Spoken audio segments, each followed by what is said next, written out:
Hi, this is Tim of the 1916 Company. Welcome and thanks for logging on. If you love this watch, email me, Team Mosso at the1916company.com for purchase pricing and availability questions concerning this watch. And this is a model I believe launched in 2011 from de Bethune, one of the more conservative styles, the DB25 Perpetual Calendar, the Quantième Perpetuel. In rose gold here, 44 millimeters in diameter, 12.4 millimeters thick, 51.5 from lug tip to lug tip, with a 24 millimeter spacing between the lugs when you throw it on the wrist. And my wrist is 16 centimeters in circumference. It fits well, though there is a 40 millimeter version of the watch if you want to go smaller. But on a wrist my size or larger, you've got the option of wearing this size or the smaller one depending on preference. If your wrist is any smaller than mine, you're going to want to go with the 40. This one in 44 millimeters, it's right out to the edge of my wrist, but it's not beyond. And you can see that down the barrel, over the top shot, and the cuff shot. So it's a big watch. It is a fairly thin watch, and it will fit underneath the dress cuff. So 16 centimeter circumference wrists and up.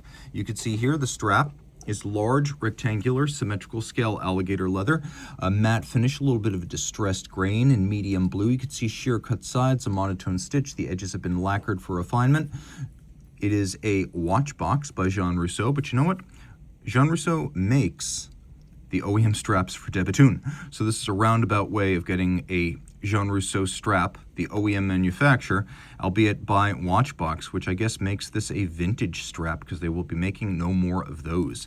Calfskin on the bottom, you can see that it is a Jean Rousseau strap in outstanding condition, and it's paired with a conservative pin buckle that is de Bethune branded. And in general, the buckles at de Bethune match the character of the watch, so open and buttress-like and prismatic for the 27s and the 28s, and then a more conventional buckle for a more conventional case, round case, solid dial, fixed lugs. The lugs are slightly evacuated, and you can see that there are little bullet tips at their ends, the last styling vestige of the original de Bethune DB1 chronograph, the company's first product from 2002. That little bullet tip lug design is stuck with most models in de Bethune's history to the present day. Unbranded crown, because Denis Flageolet, the watchmaking lead at de Bethune, is a classicist, and classical crowns would not be branded, though we do have knurling and drilling on the side.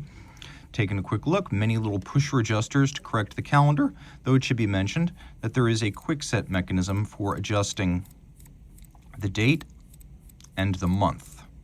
Now, the timepiece is all de Bethune, as de Bethune makes its own cases, dials, and movements. So all this case craft and dial guilloche is done in-house. You can see the guilloche rosette from the center. We have a pointer-style date. We have a little titanium plate that's polished and then fired surrounding the leap year phase indicator, and then above that, a spherical moon phase that's 1/2 white palladium, 1/2 blued steel, and it has an adjustment interval of once every 122 years. That mechanism is patented.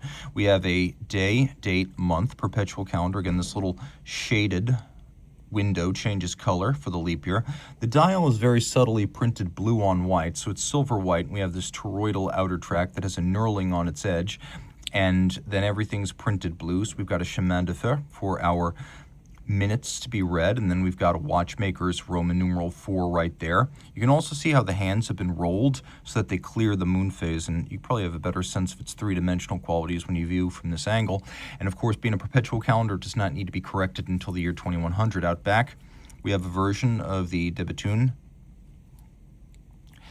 in-house twin-barrel automatic winding movement, 5 days of power reserve, 4 hertz beat rate. The movement has a large 30 millimeter diameter.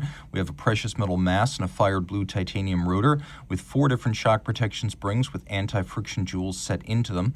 This is a patented shock protection system by Denis Flageolet. The idea being to have the broadest possible rotor so it has a lot of polar moment or turning force, but you don't want it torquing torsionally from side to side. So these little springs help to prevent that unwanted motion. We have 1, 2, 3 shock protection springs. The one at center is Inca block. The flanking ones are steel. That's called triple parachute. It's patented. It exists for durability, so you don't break the watch, but also for precision, because these flanking springs can take up a lot of the shock that would otherwise unseat the balance staff pivot from its cup jewel. We have a balance that is a patented design. It's a yoke style, non-annular, in blued titanium with platinum masses, designed to reduce the impact of temperature change on timing first and foremost, maximize the percentage of total mass in the rim, and then to a slight degree, reduce the impact of aerodynamic drag on timing. We have a flat hairspring. Bethune does not make the hairspring alloy, but it does have a patent on that flat hairspring terminal curve, which is shaped in-house. They actually take a flat hairspring, they cut off the terminal curve, shape it manually, clamp it back together, and then they get a flat hairspring that's thin, like a flat hairspring, and shock resistant like a flat hairspring, but breathes concentrically like an overcoil for positional timing stability. You can see we've got satination, we've got snailing, we've got media blast, we've got polished screw heads, we've got beveling on the parachute shock protection springs, and again, all this with a 5-day power reserve, and it is a perpetual calendar with twin barrels, which are also patented. So at least half a dozen patents protecting this watch. 30 meters water resistant, so splashes only, don't take it swimming, but for all other occasions, game on. Reach out to Team Mosso at the 1916company.com for purchase and pricing details.